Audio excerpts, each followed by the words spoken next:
Good morning, community. It's Pastor Brett with our daily Bible reading for today. And as always, encourage you to opt in, get these devotionals and the passages delivered to your inbox, fresh and hot each morning. Findcommunity.com/Bible reading.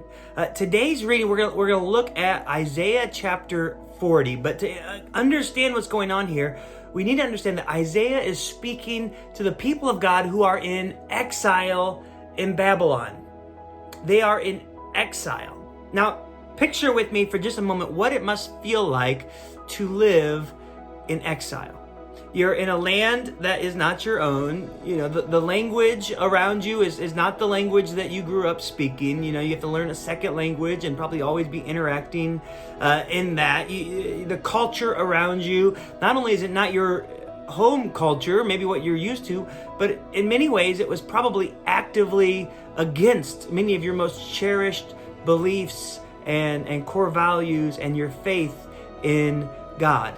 In fact, we know that as the Babylonians sent people into exile and sent so many of the Jews that were living in the promised land to Babylon, it wasn't just for kicks, right? This wasn't just an idea, kind of giving people a chance to spread throughout the new empire. No. This is a form of assimilation.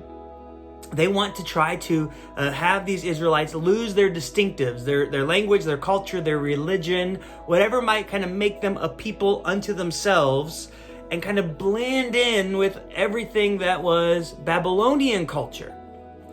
Now, it may not surprise you, and if you know your Bible well, we need this good reminder that we live in exile. Christians are described as a people in exile. This world is not our home. Its values and its culture and its way of speaking are not our native. Are not native to us, or at least they shouldn't be, as God's Spirit's at work in us.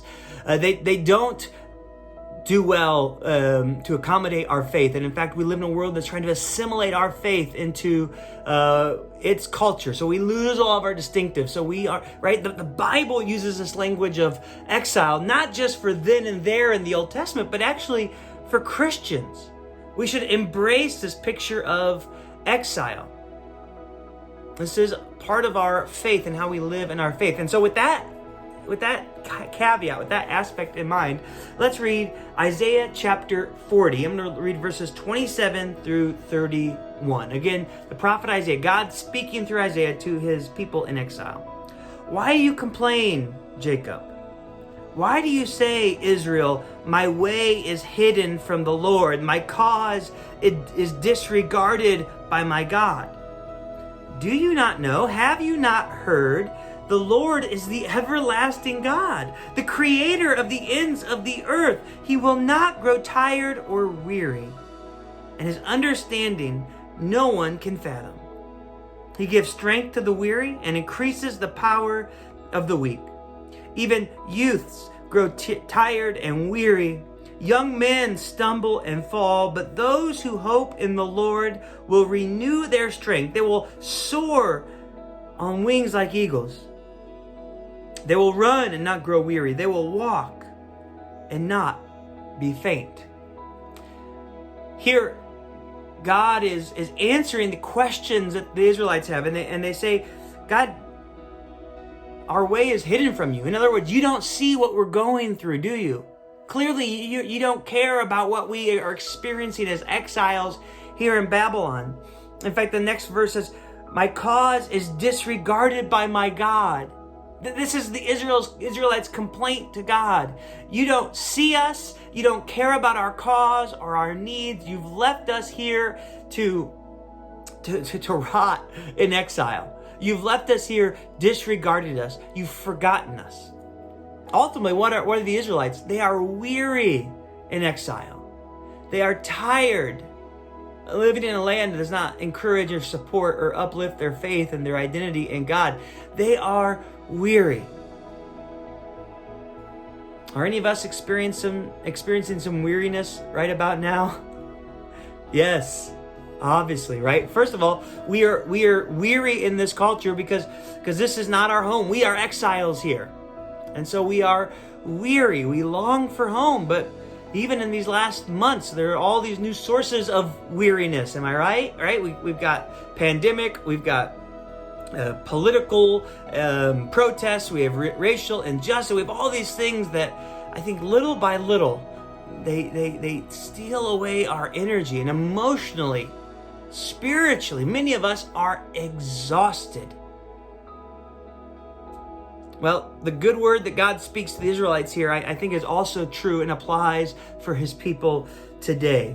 He says, verse 28, do you not know, have you not heard, the Lord is the everlasting God? And he continues to move through these verses and basically describes a God who does not get tired, who does not experience weariness, who does not give up on his people or give up on their cause. He continues to work in us and to work for us. You need to remember that. I need to remember that in these weeks. That even while I am weary, God is not. When I feel weak, God remains strong. Therefore, what? All of a sudden, we're reminded, I don't need to run on my own strength. Let me find my strength in God. In verse 29, God gives strength to the weary. He increases the power of the weak. Even the young, who seem to have boundless energy, right? I got little ones at home. They have boundless energy, but then boom, they hit the wall and they crash out for a nap, or they end up in bed early. Even the young get tired and their strength fails, but those who hope in the Lord will renew their strength. They'll soar on wings like eagles. Think about that for a moment. Have you seen an eagle glide through the sky? They do a unique thing. Eagles, of course, they can beat their wings and they can fly through the power of force of their wings. But actually, a lot of the soaring that eagles are known for is because they are actually riding currents of air that come up, almost for us, things that we can't perceive, but air that might ride up the side of a mountain and push up. And these air currents, these jets of air that come up from the ground level, an eagle will just ride these, not even have to work, right? Not even have to strive, not even have to, it seems effortless. And God said, when your faith, when your hope, when you're finding and drawing your strength, not from your own ability, but from me, it's going to look effortless. I'm going to refresh you. You're going to run and not grow weary. You're going to walk and not faint. Do you need that today?